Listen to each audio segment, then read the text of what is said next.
Des consultations gratuites pour les habitants du bord de mer en Martinique exposés aux échouages de sargasses.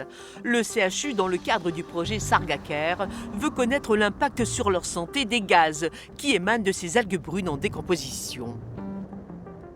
Le gros problème qu'on a pour montrer la toxicité des sargasses, c'est qu'il n'y a aucune étude qui montre que l'exposition chronique à de l'hydrogène sulfuré peut être toxique à l'organisme, à l'être humain, etc. La commune du Robert n'a pas été choisie au hasard pour cette étude. Depuis un mois, des tonnes d'algues s'échouent ici, perturbant fortement le quotidien des habitants. J'attendais justement cette consultation-là, d'autant plus qu'elle se fait sur le site où j'habite, où pratiquement je suis exposé. C'est une très bonne action, oui. On ne va pas cracher dessus, mais qui va aboutir à quoi, quand, dans combien de temps? Est-ce que c'est pas un peu de fumée pour nous embrouiller ou est-ce que est-ce qu'ils nous ont vraiment pris au sérieux? Au début du mois, une femme d'une 50aine d'années qui ramassait les algues brunes a été hospitalisée. C'est le premier cas d'intoxication aux sargasses en Martinique.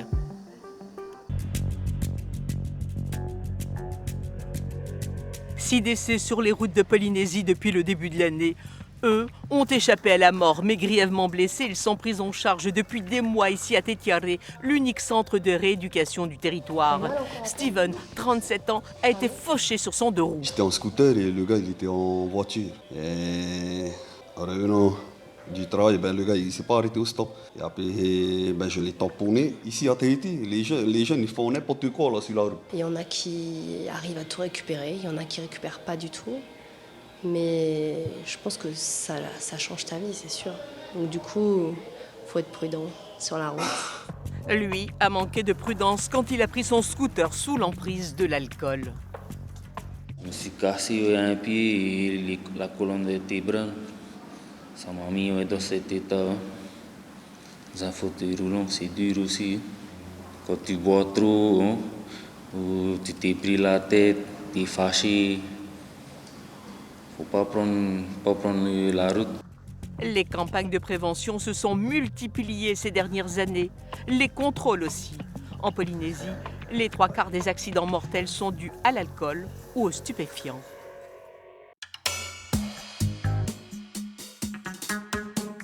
La rentrée scolaire, c'est ce lundi en Nouvelle-Calédonie. Pour habiller leurs enfants et faire des économies, certaines familles optent pour la seconde main. Ça vaut le coup de venir ici. Pourquoi? C'est pas cher, puis on trouve un peu de tout. C'est surtout des pantalons, des t-shirts, ce qu'on ne trouve pas dans les grands commerces, c'est un peu plus cher, quoi. À la ressourcerie de Nouméa, c'est la foire au petit prix. Vêtements, chaussures ou livres, chacun y trouve son bonheur. On a toute la population calédonienne, en fait. Les gens qui ont des petits moyens, mais aussi des gens qui ont un peu plus de moyens, mais qui ont envie de faire de la seconde main, qui font un achat malin. Avec un taux d'inflation de 4,9% en 2022, les Calédoniens surveillent de près leur budget cette année.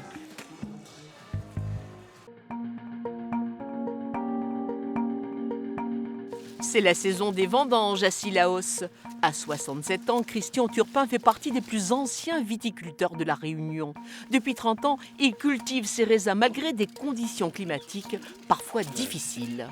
Difficile, même très difficile même. Parce que déjà la vigne est mûrie en période de cyclone. Et s'il y a le vent et les raisins sont mûrs, il ne faut pas les laisser au pied. Après il y a aussi l'entretien. Parce que les filets foutent le camp avec le cyclone. Depuis une vingtaine d'années, les vignerons de Sillaos plantent de nouveaux cépages plus résistants aux intempéries. Ici, les vendanges se font toujours manuellement sur un terrain très pentu, mais la main-d'œuvre manque. Et pourtant... Travailler la vigne, travailler la terre, être au soleil, c'est extraordinaire, quoi. Il n'y a rien qui peut remplacer ce style de vie. À Sillaos, une quinzaine de vignerons produisent jusqu'à 30 000 bouteilles de vin, les bonnes années.